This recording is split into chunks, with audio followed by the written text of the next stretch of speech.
大家好，我是阿雅。今天我炸了又酥又脆的菜饺，真是太好吃了。和面需要半烫面，就是一半面加开水，一半面加冷水，最后揉成一个不软不硬的面团，醒面10分钟。泡软的粉条，里面加上老抽和蚝油，先入个味儿，再加上一点韭菜，炒好的鸡蛋，还可以来点虾皮，再加上一点盐和香油，搅拌均匀，这个馅儿就很好吃了。面醒好了，搓成长条，分成大小合适的剂子。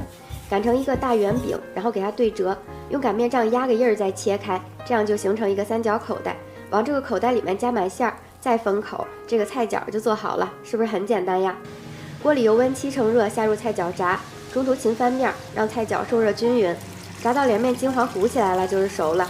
这个菜饺趁热吃，又酥又香，超级好吃。馋了1个月的米线了，今天给自己开个小灶，米线煮熟了，直接捞到大碗里面。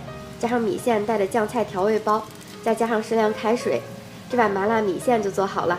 加上青菜花生米就可以开吃了。好久没吃麻辣米线，真是馋坏了。我最爱的就是麻辣口味，再来点醋，真是太酸爽了。配上刚出锅的炸菜饺，这个味道麻辣鲜香，越吃越过瘾。喜欢你也赶紧试试吧，拜拜。